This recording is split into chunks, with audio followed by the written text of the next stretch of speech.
I bring to you in this video today leaked voice message of corruption in the system that was hidden away from the general public, from the global family of IPOB. This information has been hidden away, but it is now in the public domain, leaked.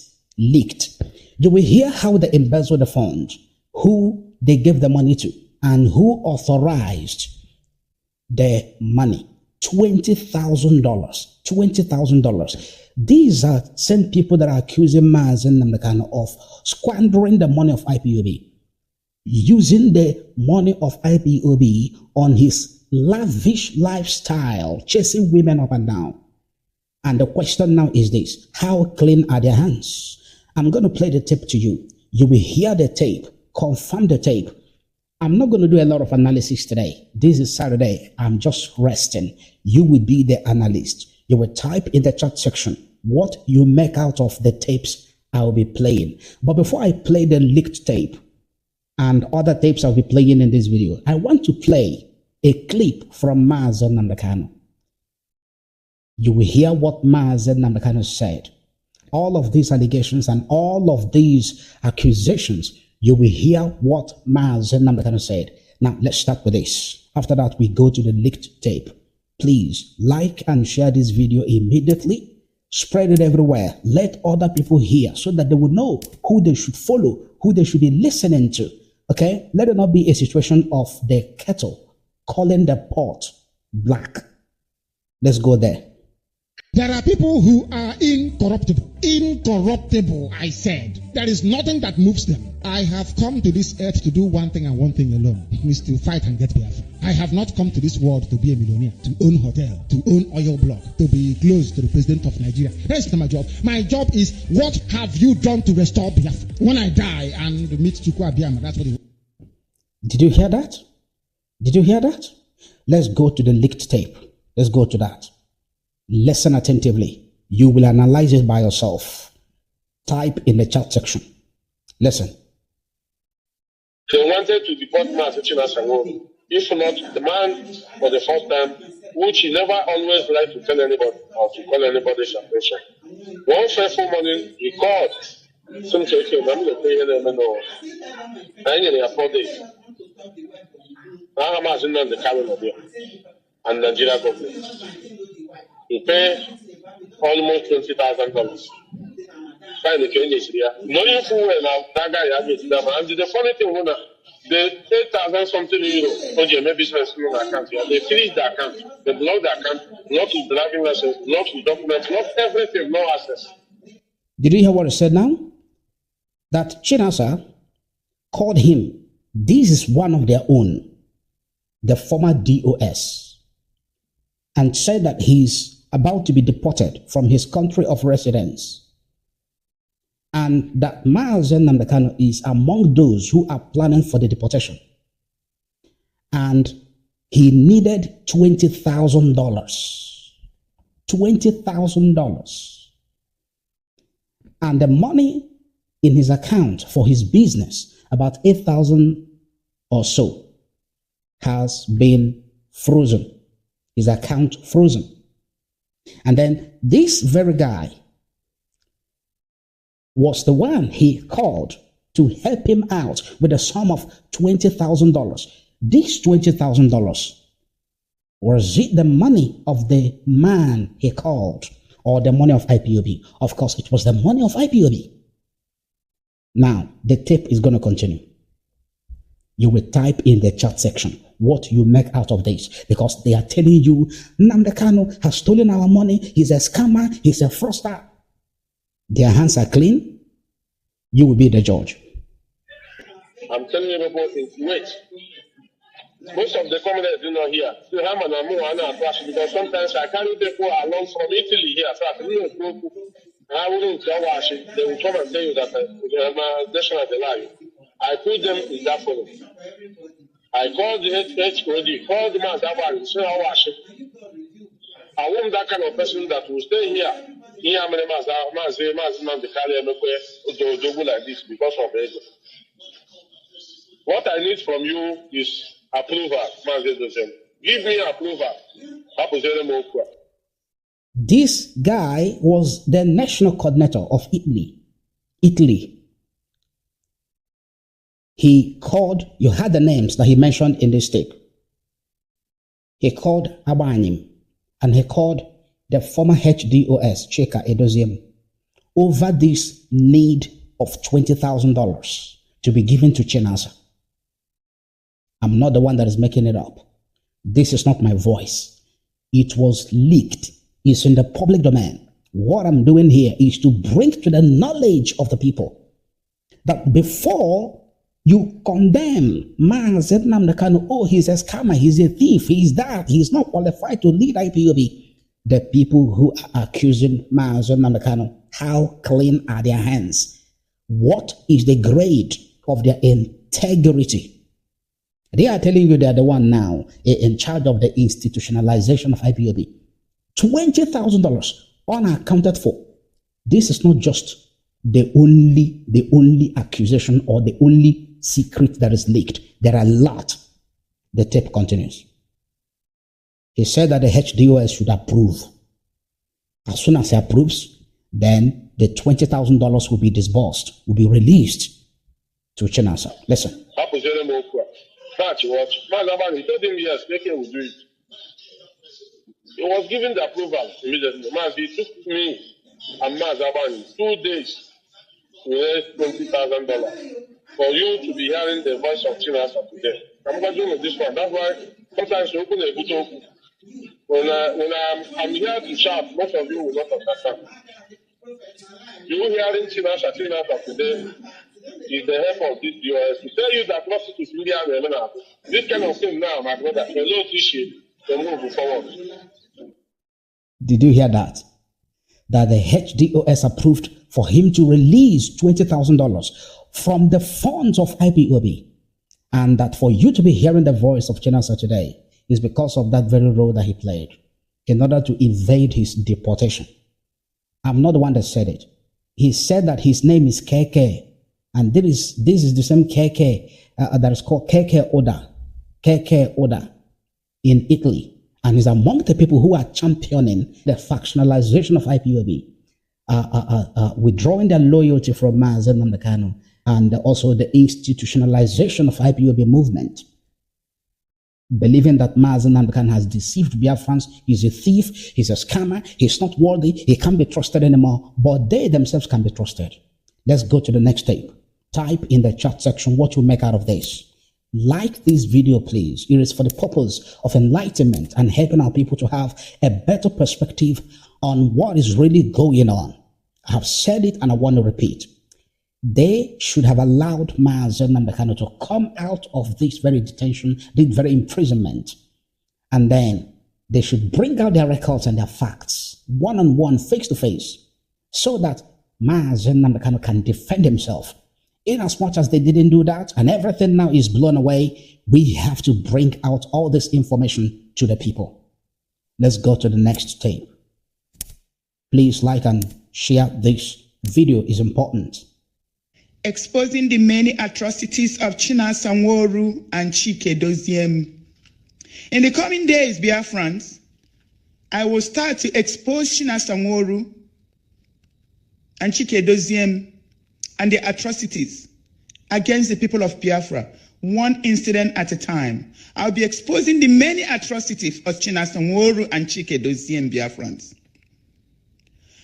Right now, I will do an expose. I will start an expose with Chinasa financial crimes and atrocities against ESN, MNK, and against the restoration of Biafra. About 90% of all the money transferred to the ESN, for ESN account, is transferred to Chinasa. And the transaction is done through the account below. Account name, 3CGUL, so 3C Gulf International Limited, with account number 0507167263 with GT Bank. Biafrans, pay attention to the details of this account. The business for which this account was registered, was founded on August 10th, 2009, with identification number 837315. The business address is 169 Ikot Epen Road, Aba, Abia State. Biafrans, please pay attention to the summary of the business owners. Number 1 owner, Nworu Chukwuemeka K. Number 2 owner, Nworu Chinasa V. Number 3 owner, Nworu Chibundu E. Chinasa Nworu has used ESN as a source of family business. Chinasa Nworu has been stealing ESN money, using it to finance an expensive life. Can you confirm the names mentioned and the account details? Can you confirm? If you can confirm, type in the chat section. Type in the chat section. And to fund the Dead Man Squad and the Bubagu in order to please Dave Omahe. I will go deeper into Chinasa Nworu's financial crimes against ESN, MNK, and the people of Biafra in more details at a later time. Biafrans, this expose is very, very important to me right now for some particular reason. I want to make it known to Biafran that Chinasa Nworu is currently threatening to kill some people in Biafra land because of the incident that I'm about to discuss right now. Chinasa Nworu has been killing people. But I'm very upset that right now, Chinasa Nworu is making a lot of threats. Chinasa is evil. He always carries out his threat. And that's why I need to bring this incident to the attention of Biafrans. For the sake of the villages and the people involved, I will be omitting the date and location of this incident. Last month, August, Chinasa Nworu set up a couple of our ESN members, comprising of 4 men and 1 girl. These gallant men were killed, and their bodies left to rot and decay in bushes. Chinasa Nworu made sure they were killed. Chinasa Nworu also made sure that their bodies were left to rot. Chinasa Nworu made money out of killing these 5 gallant men and women. After Chinasa Nworu set these comrades up, they were killed, and Chinasa Nworu proceeded to demand for 2 million naira so that their bodies would be deposited into a mortuary. The money was transferred to Chinasa's account. Chinasa also demanded 450,000 naira to be given to him from the money that were meant for food for our comrades. Out of the 500K he gave them for food, Chinasa Nworu went ahead and requested for another 150,000 naira. He said he needed to go and pick up the bodies and deposit into a mortuary. Biafrans, it's very heartbreaking to inform all of you that despite all the money that Chinasa took for those he killed, he never picked up their bodies. He left the bodies to rot and decay in the forest. Eventually, we got in contact with the village heads, and we have been making arrangements to go and pick up the bodies of our foreign heroes. Biafrans, there's so much to talk to you about Chinasa Nworu and Chike Dosiem. But for this very, very short video, I will leave it for right now. I'm going to come back in details. Biafrans, please watch the attached videos. Please watch at your discretion. These are bodies of our gallant men and women. We already know we are able to identify these men and women. 4 men and 1 woman. We've made identification of their bodies. Chinasa Nworu left them to rot in bushes. Chinasa Nworu took 2,150,000 to pick up their bodies. Chinasa Nworu never picked up their bodies. Chinasa Nworu killed this man and 1 woman. Chinasa Nworu made money out of our fallen heroes. Chinasa Nworu committed so much atrocities. And I'll take a break for now. I'll come back, Biafrans. It's heartbreaking. I will stop right now, but I'll come back. Thank you. Remain blessed. Before I come back, Biafrans, I just want to let everybody know that Chinasa is threatening to kill more people. Chinasa is threatening because the $350,000 that were left, Chinasa is demanding for that money.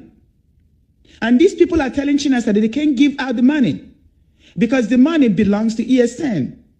Chinasa doesn't believe that any ESN member are still existing in that location because he made sure that all of them were killed.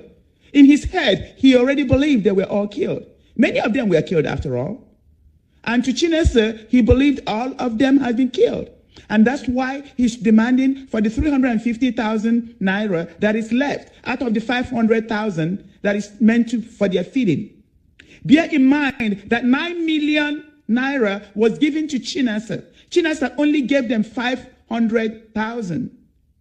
Chinasa later came back and took 150,000. Chinasa Nnawuihe is now threatening for the remaining 350,000 to be given to him. Chinasa Nnawuihe told them that he is going to make sure they are killed if they don't give him this 350,000. In a meeting, Chinasa Nnawuihe, a meeting in the Zoom meeting, Chinasa Nnawuihe, to the hearing of everybody at the meeting, told them that he will make sure that these, I'm not going to say what he called them, pay. He threatened them even at the meeting. Now he called them and he's threatening them. And they are scared and worried because they know how evil Chinasa Nnawuihe is. They know the atrocities that Chinasa Nnawuihe has been committing with Ebubago and the Dead Man Squad. Biafrans, if anything happened to these people, you all should hold Chinasa Nnawuihe responsible. If you can confirm this, if you can confirm it, I want you to type in the chat section. If you can confirm this information, if in any way you are a victim or you are impacted or one of the victims happen to be your relation, your friend, or someone you know, can you type in the chat section? You heard the name. You watched on the screen and you saw all the attached financial transactions, bank statements or bank transfers or bank receipts. I believe you watched on the screen and you saw the names of the accounts and the recipients of the funds or the money. What do you make of this? Because they are the same people that are telling you how wicked and how evil, how a scammer Mazi Nnamdi Kanu has been, how fraudulent Mazi Nnamdi Kanu has been. And therefore, that nobody should listen to him, nobody should follow him. You have to follow us. We are the people that are integrity personified, and we are ready to give you Biafra because we are institutionalizing the Biafra restoration movement. This is what they are telling you. Remember the first tape that was played. Remember, this is the second. And you saw the name of the person that gave this information on the screen. I hope you saw it. Look at the screen again. You will see the name of the person that just finished talking, giving out this information about the man in question, and also who he worked with. I leave it to you. I'm going to be bringing other clips. But I will leave you with this because this is Saturday. I don't want to bore you with a lot of clips and long video. While you are typing in the chat section your thoughts, I want you to share this video. Share it everywhere. Share it everywhere. If Mazi Nnamdi Kanu is a scammer, as they said, if Mazi Nnamdi Kanu is a fraudster, as they have been saying, why did they stay with him for this number of years? All the way from 2013, they have been with Mazi Nnamdi Kanu till his imprisonment in 2025. Why didn't they come out to say it? Why didn't they resign, as they are people of high integrity without any spot and question over their character? Why didn't they resign? Why now? Why not allow Mazi Nnamdi Kanu to come out? And then you bring out these allegations and throw them at his face. Let us watch and hear what his responses will be. No, they didn't. Spider Hijack, please watch the video in the description below this video. These videos in the description below the video, they are very, very important. The best analysis, the best information, best perspectives, balanced, not biased, for your own guide, for your own safety. I will see you again. Subscribe on YouTube, TikTok, X, Facebook, and Instagram. Follow Maxwell Nnawuihe for more updates. Follow us on YouTube, TikTok, X, Facebook, and Instagram for more updates.